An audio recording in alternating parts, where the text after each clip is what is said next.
हरे कृष्णा। तो आप सभी भक्तों का हार्दिक स्वागत है आज के श्रीमद् भागवतम के डिस्कशन में।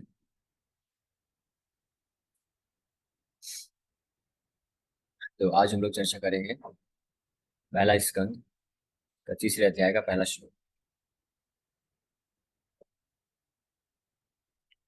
इस तीसरे अध्याय का नाम है Krishna is the source of all incarnations. भगवान कृष्ण सभी अवतारों के भी स्रोत हैं। इस अध्याय से ये डिस्कस मिलेगा और इसमें पूरा लिस्ट दिया जाएगा। तो कल हमने चर्चा किया था श्लोक पे सूत उवाचा जग्रहे जग्रहे पौरुषम रूपम भगवान महदादि संभूतम षोडशकलम आदौ लोकशिक्षया। Suta said, in the beginning of the creation, the Lord first expanded himself in the universal form of the Purusha incarnation and manifested all the ingredients for the material creation. And thus, at first, there was the creation of the 16 principles of material action. This was for the purpose of creating the material universes. इस भौतिक जगत की उत्पत्ति के हेतु purpose for creating the material universes, मतलब ये भौतिक जगत को प्रकट करने के लिए सबसे पहले भगवान कृष्ण अपने आप को पुरुष अवतार में विस्तार करते हैं। जो तीन विष्णु महाविष्णु, जिनका नाम कारणोदक्षाय विष्णु भी है। कारणोदक्षाय विष्णु इसलिए बोलते हैं क्योंकि वो कारण सागर में शयन करते हैं। कारण उदक शाही, कारण मतलब कॉजल ओशियन भी बोलते हैं। कारण का मतलब होता है हेतु। ऐसा वो समुद्र है जिसमें से अनंत कोटि जो है ब्रह्मांड निकलते हैं उस समुद्र में, तो इसलिए उसका नाम कारण सागर कहा गया है। या उदक, उदक का मतलब भी होता है, उदक मतलब जल होता है और उदक मतलब सागर भी बोल सकते हैं। इसलिए उदक कारण उदक, शाही, शाही मतलब जो उसमें शयन करते हैं।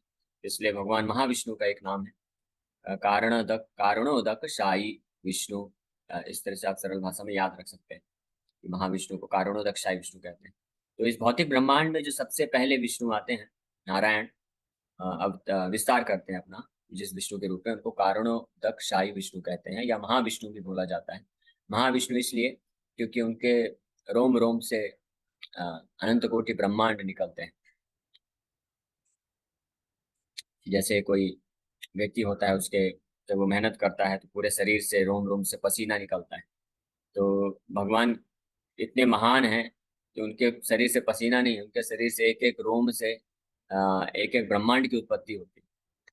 इस प्रकार से इसलिए उनको महाविष्णु, महान विष्णु या महाविष्णु या कारणोदक्षाय विष्णु बोला जाता है। फिर वो कारणोदक्षाय विष्णु फिर एक एक ब्रह्मांड के अंदर जा करके, जिसको ब्रह्मांड को का गर्भ होता है, गर्भ बोला जाता है, तो गर्भ में जाते हैं, ब्रह्मांड के अंदर गर्भ में प्रवेश करते हैं और अपना विस्तार करते हैं। उस विष्णु को गर्भोदक्षाय विष्णु बोला जाता है। गर्भोदक्षाय विष्णु क्यों? क्योंकि भगवान महाविष्णु उस ब्रह्मांड में प्रवेश करते हैं और प्रवेश करते ही देखते हैं वहां पे तो सब अंधेरा अंधेरा ही, हर जगह कुछ भी नहीं है, ब्रह्मांड अभी खाली है, वहां पे अंदर कुछ भी नहीं। तो सबसे पहले तो जैसे कोई भी व्यक्ति होता है, वो अगर कुछ भी कहीं पे जाएगा, कुछ क्रिएशन सृष्टि कुछ बनाने के लिए, तो सबसे पहले अपना निवास स्थान बनाएगा। खुद के रहने का पहले व्यवस्था होना चाहिए, बाकी फिर उसके बाद बाकी अन्य जीवों के रहने की व्यवस्था की जाएगी। तो वैसे ही भगवान विष्णु जब जाते हैं, देखते हैं कुछ भी नहीं, तो अपने ही शरीर के पसीने से उस ब्रह्मांड को आधा भर देते हैं और उसको उस जो सागर है उसको गर्भोदक सागर बोलते हैं। गर्भ उदक यानी गर्भ, ब्रह्मांड के गर्भ के अंदर है, उदक मतलब सागर, ये जल, तो गर्भोदक उसको बोला जाता है। और उसमें भगवान महाविष्णु जाके शयन करते हैं, इसलिए गर्भोदक्षाई विष्णु कहा जाता है उनको। और गर्भोदक्षाई विष्णु ही हैं जिनके पद्म नाभि, नाभि पद्म यानी उनके लोटस नेवल, उनके नाभि से एक कमल पुष्प की उत्पत्ति होती है। उनका नाभि भी जो है बहुत ही सुंदर कमल के सदृश है, गहरा है और अतीव सुंदर दिखने में है। और उस कमल नाभि से कमल पुष्प की उत्पत्ति होती है, जिसके जो वोल होता है, जो कमल पुष्प का जो बीच का भाग होता है, उसमें ब्रह्मा जी फिर उत्पन्न हो जाते हैं। अब वो फिर ब्रह्मा जी को भगवान विष्णु, वो एक अलग चर्चा है, अगले अगले स्कंद में आएगा। तो फिर इस प्रकार से गर्भोदक्षाय विष्णु, फिर गर्भोदक्षाय विष्णु आगे एक और अपना हेडक्वार्टर बनाते हैं इस भौतिक जगत में, अपने आप को इजीली एक्सेसिबल करना। क्योंकि गर्भोदक तो ब्रह्मांड के सबसे नीचे वाले भाग में, पाताल नरक लोक से भी नीचे, तो वहां तक कोई व्यक्ति आसानी से पहुंच नहीं सकता, देवी देवता लोग भी नहीं पहुंच सकते। गर्भोदक्षा विष्णु के पास ब्रह्मा जी भी नहीं पहुंच सकते, हालांकि वो इसी ब्रह्मांड के अंदर है। और इंटरेस्टिंगली ये ब्रह्मांड जो है, ब्रह्मा जी इसका पूरा क्रिएशन करते हैं, सृष्टि करते हैं, करोड़ों करोड़ों ग्रह बनाते हैं। लेकिन ब्रह्मा जी को भी इस पूरे ब्रह्मांड में एक्सेस नहीं है, हर जगह ब्रह्मांड में नहीं जा सकते। तो ब्रह्मांड में ये जो गर्भोदक्ष है, गर्भोदक्षा विष्णु के पास वो जा नहीं सकते। ब्रह्मा जी जब उत्पत्ति हुई थी पद्म में, तो वो विचार कर रहे थे, सोच रहे थे कि पूरा अंधकार है, और वो सोच रहे थे कि मैं कहाँ से आया हूँ, मेरा माता पिता कौन है, मुझे जन्म किसने दिया है। तो वो जैसे छोटा बच्चा होता है, पैदा होता है तो रोता है, वो ढूंढता है माँ किधर है, माँ किधर है। तो साधारणतः लोग माँ को ढूंढते हैं। परीक्षित महाराज जैसे बच्चे हुए जो जन्म लेने के पश्चात माँ को नहीं ढूंढ रहे हैं, वो विष्णु को ढूंढ रहे हैं। वो विष्णु किधर है, विष्णु किधर है, जो मेरे जब मैं गर्भ में था तो मुझे आके बचाए थे, तो इसलिए उनका नाम हो गया परीक्षित।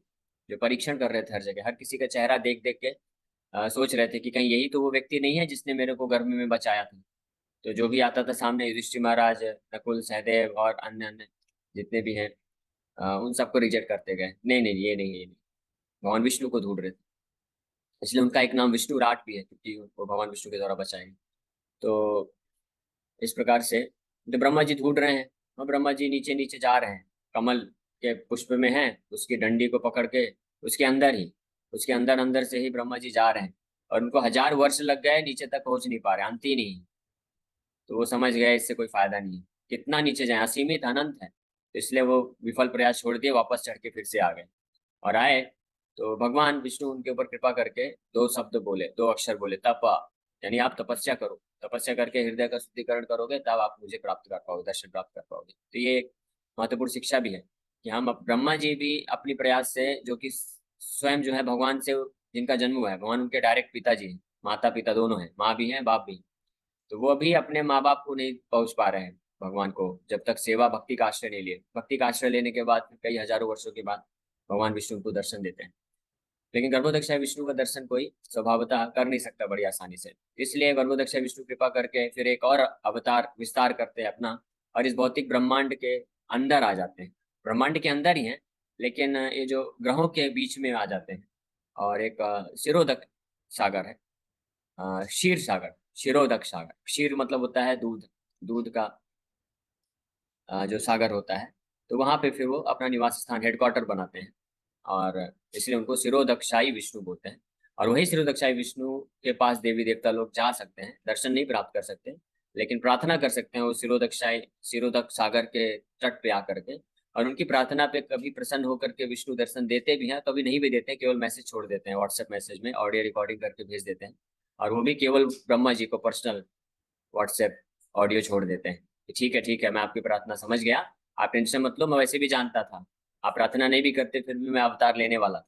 इस प्रकार से मैं आने वाला हूँ, तो आप सब लोग जाइए और पृथ्वी लोक में आप सब अवतरित हो जाइए, और मैं आऊंगा, आप मेरे को सहायता करिए।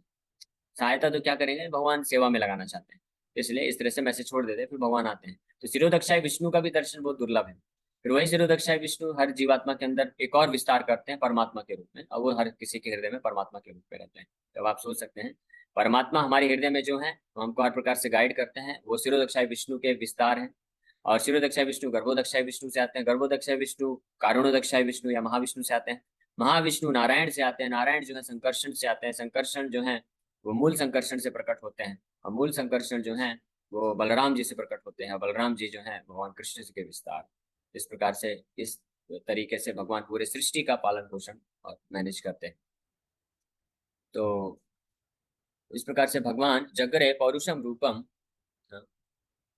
भगवान महदादि भी, कि सृष्टि को करने के लिए सबसे पहले आदव, आदव शब्द सूचित करता है कि ये जो भौतिक वैज्ञानिक लोग हैं, ये जो एनालिसिस करते हैं, विश्लेषण करते हैं, तो आदव, वो भी आदव जाना चाहते हैं। आदव मतलब इन द बिगिनिंग, कि सबसे शुरुआत की अवस्था में क्या हुआ, what is the fundamental particle, fundamental particle वो बोलते हैं, यहाँ पे आदव बोला गया है।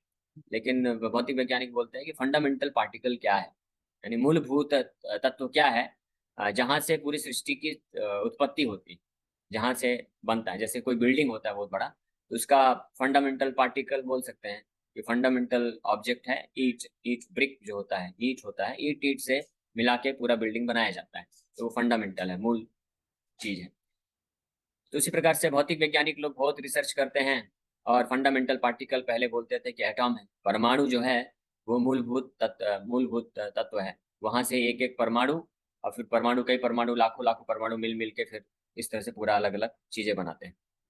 फिर और रिसर्च किए वो, तो फिर वो बताए कि फंडामेंटल पार्टिकल परमाणु भी नहीं है, एटम भी नहीं है। फंडामेंटल पार्टिकल तो इलेक्ट्रॉन, प्रोटॉन, न्यूट्रॉन है।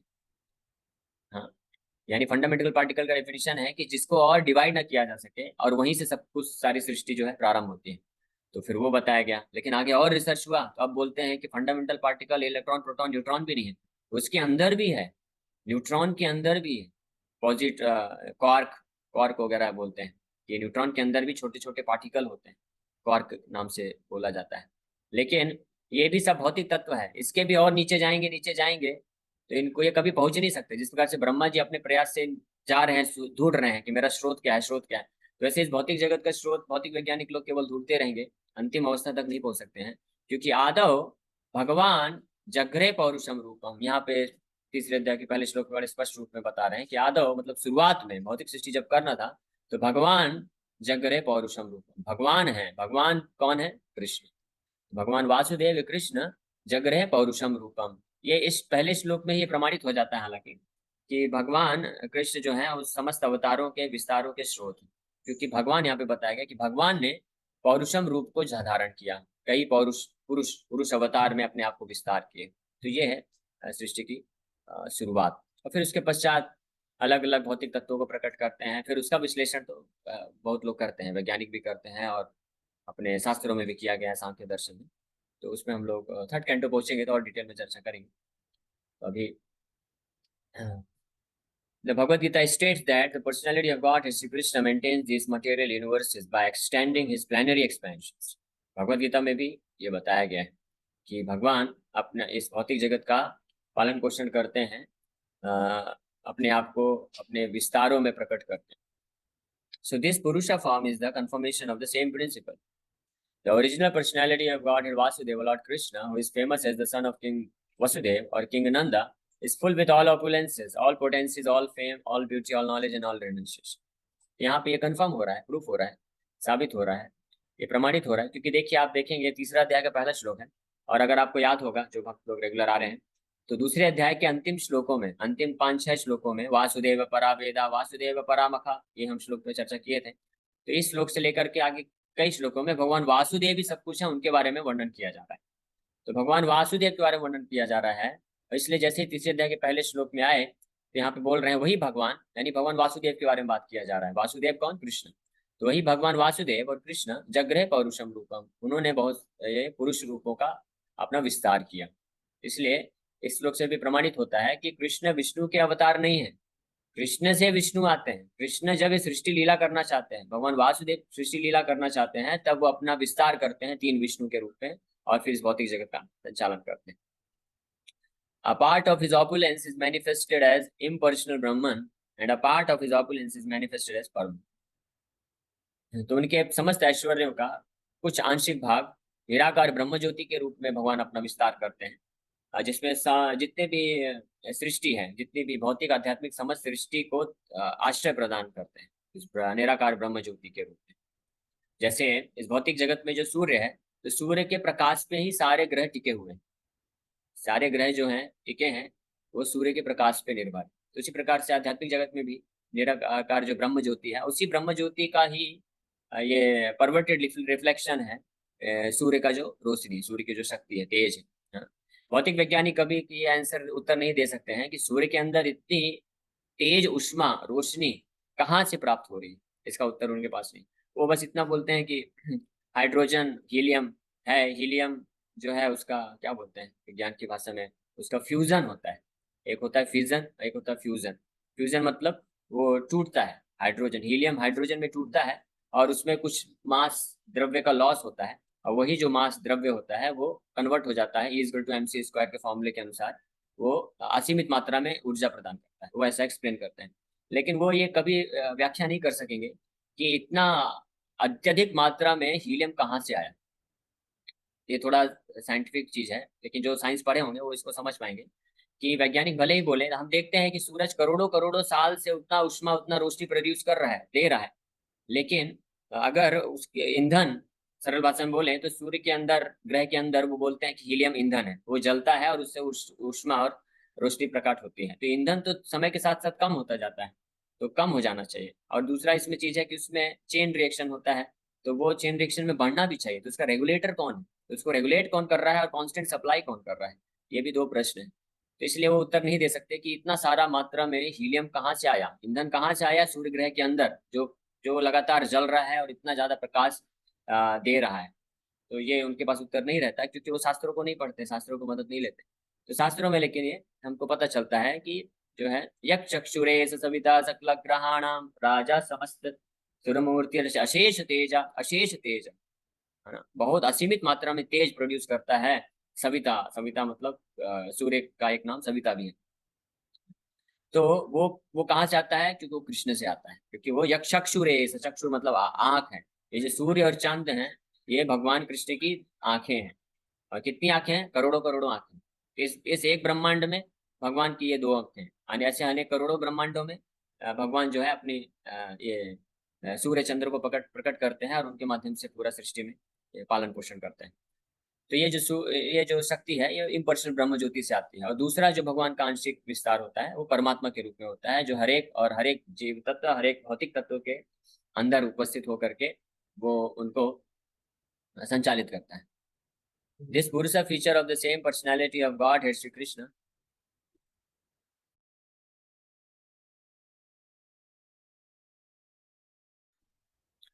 this Purusa feature of the supreme same personality of God, Sri Krishna, is the original Paramatma manifestation of the Lord. There are three Purusa features in the material creation, and this form, who is known as Karanodakshai Vishnu, is the first of the three. The others are known as Garbhodakshai Vishnu and the Sirodakshai Vishnu, which we shall know one after another. The innumerable universes are generated from the skin holes of this Karanodakshai Vishnu, and in each one of the universes, the Lord enters as Garbhodakshai Vishnu. ये मैंने already चर्चा किया कि किस प्रकार से भगवान सबसे पहले कारणोदक्षाय विष्णु के रूप में अपना विस्तार करते हैं और अनंत कोटि ब्रह्मांड प्रकट करते हैं, फिर उसके अंदर गर्भोदक्षाय विष्णु के रूप में। In the Bhagavad Gita, it is also mentioned that the material world is created at certain intervals and then again destroyed. Bhutva bhutva praliyate. This creation and destruction is done by the supreme will because of the conditioned souls or the nitya baddha living beings. The Nitya Baddha or the eternally conditioned souls have the sense of individuality or ahankar, which dictates to them sense enjoyment, which they are unable to have constitutionally. The Lord is the only enjoyer and all others are enjoyed. The living beings are predominated enjoyers, but the eternally conditioned souls, forgetful of this constitutional position, have strong aspirations to enjoy. The chance to enjoy matter is given to the conditioned souls in the material world, and side by side they are given the chance to understand their real constitutional position. Those fortunate living entities who catch the truth and surrender unto the lotus feet of Vasudeva after many, many births in the material world, join the eternally liberated souls and thus are allowed to enter into the kingdom of God. After this, such fortunate living entities need not come again within the occasional material creation, but those who cannot catch the constitutional truth are again merged into the Mahatattva at the time of the annihilation of the material creation. When the creation is again set up, this Mahatattva is again let loose. This Mahatattva contains all the ingredients of the material manifestations, including the conditioned souls. Primarily, this Mahatattva is divided into 16 parts, namely the 5 gross material elements, the 11 working instruments or senses. It is like the cloud in the clear sky. In the spiritual sky, the effulgence of Brahman is spread all around, and the whole system is dazzling in spiritual light. The Mahatattva is assembled in some corner of the vast, unlimited spiritual sky, and the part which is thus covered by the Mahatattva is called the material sky. This part of the spiritual sky called the Mahatattva is only an insignificant portion of the whole spiritual sky, and within this Mahatattva there are innumerable universes. All these universes are collectively produced by the Karanodakshai Vishnu, called also the Mahavishnu, who simply throws his glance to impregnate the material sky. तो इसमें जो वर्णन किया गया है, हमने पिछले अध्याय में ऑलरेडी ये चर्चा किया था, तो फिर विस्तार रूप में थोड़ा डिस्कस करेंगे कि भगवान जगरे पौरुषम रूपम भगवान महदादि भी, ये पुरुष अवतार लेते हैं भौतिक सृष्टि को बनाने के लिए। लेकिन भौतिक सृष्टि क्यों बनाते हैं? भगवान को उसमें कोई इंटरेस्ट नहीं है। भौतिक सृष्टि भगवान बनाते हैं क्योंकि ऐसे बहुत सारे जीवात्मा हैं हम जैसे, जो नित्य बद्ध बोलते हैं जिनको, जो इस भौतिक संसार में भोग करने की इच्छा रखते हैं। तो भौतिक संसार में भोग करने की इच्छा रखते हैं, हालांकि कर नहीं सकते। वो आध्यात्मिक संसार में तो संभव नहीं है, क्योंकि वहां पे तो एकमात्र इंजॉयर या भोक्ता है भगवान कृष्ण, और बाकी सब जो है भोग्य हैं या भगवान कृष्ण का सेवा में लगते हैं और दिव्य आनंद को प्राप्त करते हैं। लेकिन हम जैसे कुछ दुर्भाग्यशाली जीवात्माएं होते हैं जो चाहते हैं कि हम भी भोग करना चाहते हैं, तो उनके लिए पूरा अरेंजमेंट भगवान करते हैं, इस भौतिक संसार की सृष्टि करते हैं। और साथ में साइड बाय साइड भगवान पैरेलली एक ट्रैक में एक ये भी प्रोविजन रखते हैं, या ये भी एक ऐसा अरेंजमेंट करते हैं कि कोई जीवात्मा अगर वो अपने आप को इस भौतिक बंधन से मुक्त करना चाहता है, तो भगवान वासुदेव के चरण कमलों में कैसे समर्पण करके भक्ति करके वापस भगवान के धाम जा सकते हैं। तो ये भी प्रोविजन साथ साथ में रहता है। लेकिन जो जीवात्मा इस प्रकार से भक्ति करके भगवान के धाम चले जाते हैं, तो वो तो मुक्त हो जाते हैं। लेकिन जो जीवात्मा है इस संसार में ही रहना चाहते हैं, भोग करना चाहते हैं, तो जैसे ही ये भौतिक सृष्टि का विनाश होता है एक बार, तो वो सब भौतिक तत्वों के साथ, महातत्वों के साथ सारी जीवात्माएं भगवान महाविष्णु के शरीर में जाके स्थायी रूप से वहां पे विश्राम करते हैं। और फिर जैसे ही दूसरा फिर सृष्टि करते हैं भगवान, तो इन महतत्वों के साथ सारे जीवात्माओं को भी नया शरीर प्रदान किया जाता है। महतत्व क्या है? कल भी हमने चर्चा किया था कि ये जो भौतिक तत्व है, भौतिक ऊर्जा है, बहिरंगा शक्ति जिसको बोलते हैं, भौतिक पदार्थ, तो अभी तो हमको ये प्रकट रूप में दिख रहा है। अर्थ, वाटर, फायर, एयर, इथर, पृथ्वी, जल, अग्नि, आकाश, वायु, मन, बुद्धि, अहंकार, इतने सारे ग्रह, लोक, इंद्रियां, बहुत सारी चीजें, तो ये मैनिफेस्टेड है, वैरायटी है। लेकिन जब डिस्ट्रक्शन होता है, जब विनाश होता है, फाइनल डिस्ट्रक्शन, जिसमें भगवान शिव तांडव नृत्य करते हैं और संकर्षण के जो मुख से बहुत तेज अग्नि प्रोड्यूस होती है, अग्नि निकलती है, तो उससे जो समस्त ब्रह्मांड, भौतिक ब्रह्मांड, सारे तत्व वापस में एक दूसरे में जाके मर्ज हो जाते हैं, विलीन होने लग जाते हैं। ध्यान रखिएगा इसमें कि जो भौतिक तत्व हैं वो आपस में विलीन हो जाते हैं और एक बन जाते हैं, उसको महातत्व बोलते हैं। लेकिन जो जीवात्माएं हैं वो इस महातत्व में विलीन नहीं होते, है ना। ये कभी गलतफहमी नहीं करना चाहिए। जीवात्माएं, असंख्य जीवात्माएं जिस भौतिक संसार में हैं, वो अपना सेपरेट इंडिविजुअल आइडेंटिटी मेंटेन करके रखते हैं, वो हमेशा बना के रखते हैं, वो विलीन नहीं होते हैं। तो एक तरफ जब सृष्टि का प्रलय होता है, तो सारे भौतिक तत्व विलीन होकर के एक तत्व बन जाते हैं जिसको महतत्व बोलते हैं। और वो, और साथ ही साथ में असंख्य जीवात्माएं सब मिलकर के भगवान महाविष्णु के शरीर में जाके विश्राम करते हैं। और फिर जब वापस से सृष्टि होती है, तो वापस से सृष्टि में उसी एक महातत्व को भगवान वापस से प्रकट करते हैं और अपने तीन इस पुरुष अवतार महाविष्णु, गर्भोदक्षाय विष्णु, शिरोदक्षाय विष्णु के रूप में आकर के इन महातत्वों पे ग्लैंस करते हैं, दृष्टिपात करके भगवान उसको इम्प्रेगनेट करते हैं, यानी गर्भवती बनाते हैं। ये बहुत महातत्व क्या है वास्तव में? ये भौतिक एनर्जी है। इनकी जो अधिष्ठात्रा है वो दुर्गा देवी।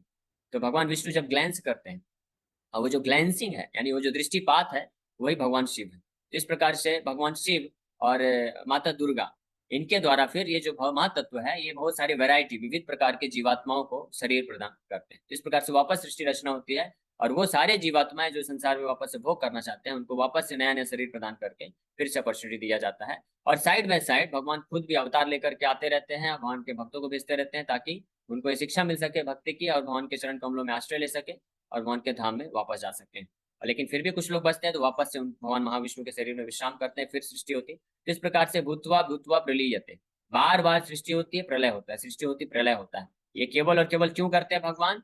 हम जैसे बद्ध जीवात्माओं को बार बार चांस देने के लिए, कि हम इस संसार में भोग कर सके और साइड बाय साइड अपने आप को सुधार करके भगवान के धाम जा सके। तो जब तक जीवात्माएं भगवान को समर्पण करके आध्यात्मिक जगत में नहीं जाते हैं, तब तक भगवान ये सृष्टि जो है करते रहते हैं, बार बार सृष्टि प्रलय ये करते रहते हैं। लेकिन भगवान का जो असली धाम है, जो वास्तविक धाम है, वो आध्यात्मिक जगत है, और वो इस भौतिक संसार से, भौतिक जगत इसमें अनंत कोटि ब्रह्मांड है, इसका कई गुना ज्यादा बड़ा है। और ये जो भौतिक जगत केवल एक अंश है ना, इसी दो जगत। तो यहाँ पे उदाहरण दिया गया, इसी के साथ विराम करेंगे इसके पश्चात। उदाहरण दिया गया है कि जैसे आकाश होता है, तो पूरे आकाश में क्लियर स्काई है, बिल्कुल साफ सुथरा आकाश होता है, लेकिन उसमें किसी कॉर्नर में बादल छा जाते हैं, बादल आ जाते हैं, जो अंधकार का प्रतीक। तो इसी प्रकार से स्पिरिचुअल स्काई, आध्यात्मिक आकाश में अनंत कोटि, बहुत सारे आध्यात्मिक लोक हैं, वैकुंठ धाम है, जहाँ पे भगवान अपने अनंत विस्तार, अनंत नारायण रूपों में अपने भक्तों के साथ नित्य रूप में वहां पे उनको सेवा में लगा के दिव्य आनंद का आदान प्रदान करते हैं। लेकिन कुछ जो जीवात्माएं भौतिक भोग करना चाहते हैं उनके लिए एक साइड में उसी स्पिरिचुअल स्काई, उसी आध्यात्मिक आकाश में एक कॉर्नर में बादल के रूप में इस महातत्व को प्रकाशित करते हैं।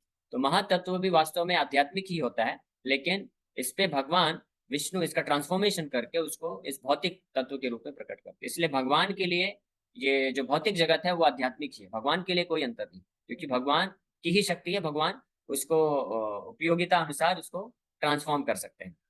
और हमारे लिए, लेकिन हमारे लिए अंतर है, हम इस भौतिक जगत में रहेंगे तो हम दुख भोगेंगे, और अगर हम अपने आप को निकालते हैं और आध्यात्मिक जगत में जाते हैं तो हमको आनंद मिलेगा। लेकिन भगवान के लिए कोई अंतर नहीं, इसलिए जब भगवान चाहे आध्यात्मिक जगत में रहें या इस भौतिक जगत में आए, क्योंकि ये दोनों ही उनकी ही शक्ति है, तो भगवान अपने ओरिजिनल दिव्य रूप में हमेशा विद्यमान रहते हैं।